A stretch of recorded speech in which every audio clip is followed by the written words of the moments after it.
नए रिलेशंस जैसे कि रीबॉर्न रिलेशनशिप लोग बनाते हैं सपोर्टिव सिस्टम के तौर पर रिप्लेस करना है आपने। साथ साथ ये भी आपको कहती हूँ सपोर्टिव सिस्टम को एक्टिव करना है। 8वें दिन से 15वें दिन तक आपने यही सब कुछ करना है जो कि मैं आपको बताने लगी हूँ। बेसिकली फोकस आपका अपनी पर्सनालिटी पे होगा, पर्सनालिटी डेवलपमेंट पे होगा, सेल्फ लव पे होगा और ख़ुद को इम्प्रूव करने के हवाले से होगा। लेकिन ये आपको बता दूं कि इनको मैंने 3 हिस्सों में डिवाइड किया ताकि आपकी चीज़ें आपस में मिक्स ना हो और कन्फ्यूजन ना हो। तो ख़ुद को इम्प्रूव करने की जर्नी या खुद पे फोकस करने की जर्नी में जो सबसे पहला स्टेप आपको उठाना है नो कॉन्टैक्ट के दौरान, वो आपको अपनी हॉबीज़ जैसे कि एक्सरसाइज, बुक रीडिंग हो गई, कोई ऐसी एक्टिविटीज़ जो कि आपने पहले की हुई हैं, cricket, hockey, whatever you want to do, जो कि आपने पहले किया हुआ हो, ये जहन में रखिएगा। क्योंकि नो कॉन्टैक्ट में जब पहला वीक गुजर जाता है तो सबसे ज़्यादा आपको जो चीज़ फील हो रही होती है वो ये होती है कि अब हम खुद को इंगेज कहाँ पे करें। तो इंगेज करने का सिलसिला दूसरे वीक में शुरू होता है। लेकिन याद रखिएगा कि पहले वीक की जितनी भी चीज़ें मैंने आपको बताई हैं, जितने स्टेप्स बताए हैं, उनको आपने नहीं छोड़ना, उसके साथ एडिशन कर देना है इस दूसरे वीक का। अच्छा, तो इसमें आपको वो काम करने हैं जिससे आपका माइंड फेमिलियर है और आपका माइंड जानता है। एक वक्त पे बहुत ज़्यादा डोपामिन रिलीज़ होता रहा, हार्मोन्स रिलीज़ होते रहे, आपको प्लेजर मिलता रहा। किसी भी ऐसे काम में इंगेजमेंट ज़ाहिर नहीं करनी है आपको किसी के सामने या फिर ख़ुद के साथ भी, जो कि आपने पहले नहीं किया हुआ। जैसे कि आपका कोई दोस्त आया, उसने कहा यार तू पता नहीं किन चीज़ों में पड़ा हुआ है, चल आ मैं तुझे लेके चलता हूँ, उस पार्टी में चलते हैं, चलो आओ मैं तुम्हें उस एक्टिविटी का मज़ा चखाता हूँ जो कि तुमने पहले कभी नहीं की। जो पहले नहीं की है, डोपामिन का अंदाज़ा नहीं है उसमें कितना रिलीज़ होता है, तो वो 100 में से कोई एक बंदा होता है जिसको वो काम अच्छा लगे। तो हमें जब पता है कि हम किसी ऐसी सिचुएशन में हैं जिसमें हमारा डाउनफॉल हो रहा है, तो हम किसी नए काम को ट्राई करके अपने दिमाग को किसी नई सिचुएशन में डालना कि हाँ इसको अब सीखो, तो यू जस्ट इमेजिन कि ऑलरेडी आप दुखी हैं और आप किसी नई चीज़ को सीखने की तरफ जा रहे हैं, तो हाउ इज़ इट पॉसिबल कि आप उसे उतनी एनर्जी के साथ सीख सकें जो कि आप नॉर्मल कंडीशन में सीख सकते हैं। तो आपने वो काम करने हैं जिससे ऑलरेडी दिमाग फेमिलियर है। उससे होगा ये कि जैसे जैसे आप उसे डे 1, 2, 3, 4 अप्लाई करते रहेंगे, उसके साथ वक्त गुजारते रहेंगे उस एक्टिविटी के साथ। जैसे कि मिसाल के तौर पर जिम ले लेते हैं, मुझे अच्छा लगता है इसलिए मैं जिम की एग्जांपल देती हूँ।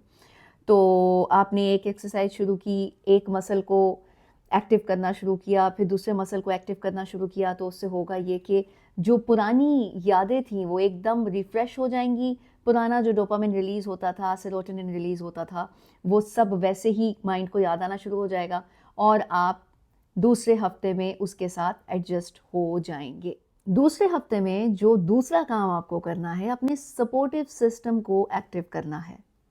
ज़्यादातर ऐसा होता है कि जब भी किसी इंसान की ज़िंदगी में कोई पार्टनर आता है जिसके साथ आप टाइम गुजारते हैं, वो चाहे 6 महीने का हो, साल का हो, 2 साल का हो, 5 साल का हो, लेकिन ब्रेकअप हो गया या कुछ ऐसी सिचुएशन हो गई जब नो कॉन्टैक्ट अप्लाई करना पड़ा, तो उस दौरान आप बाकी सारे सपोर्टिव सिस्टम भूल जाते हैं या उनके साथ कम कनेक्शन हो जाता है जो कि उससे पहले होते हैं।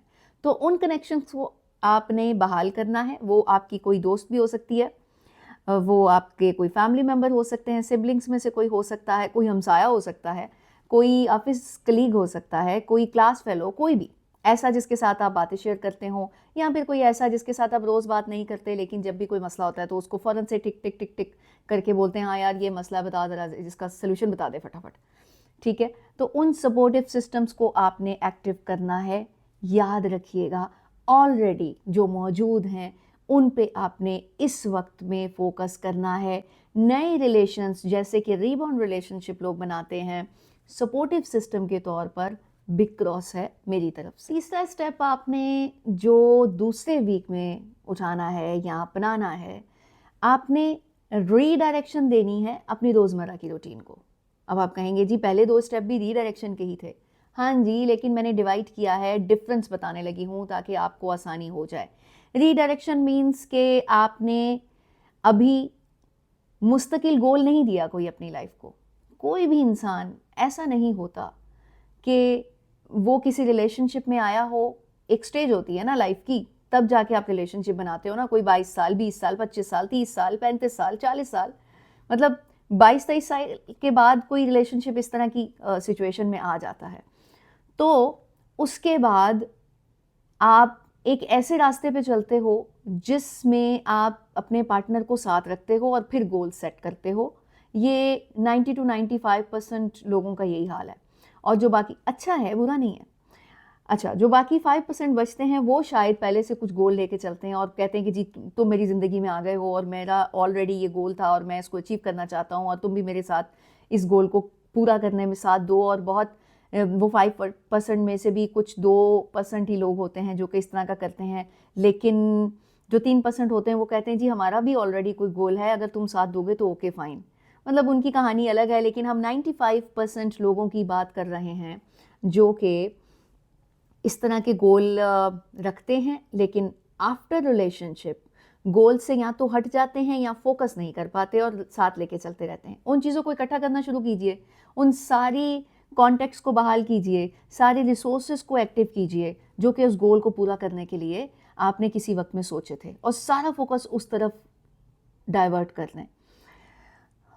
मुतबादिल बता रही हूँ, रिप्लेसमेंट बता रही हूँ, रिप्लेस करना है आपने। साथ साथ ये भी आपको कहती हूँ कि कोशिश नहीं करनी कि आपने इस वाक़ये को या इस रिलेशनशिप को भुलाना है। नो, आप जब रिप्लेसमेंट देंगे तो फिर खुद ब खुद जिसकी इंटेंसिटी ज़्यादा होगी वो अपनी जगह बना लेगा। इंटेंसिटी ज़्यादा करने के सारे पैटर्न्स मैं खुद ब खुद जोड़ती चली जा रही हूँ, आपने सिर्फ इसको फॉलो करना है। वीक 1, वीक 2 और अब आने वाला वीक 3 जो कि इसके बाद आएगा।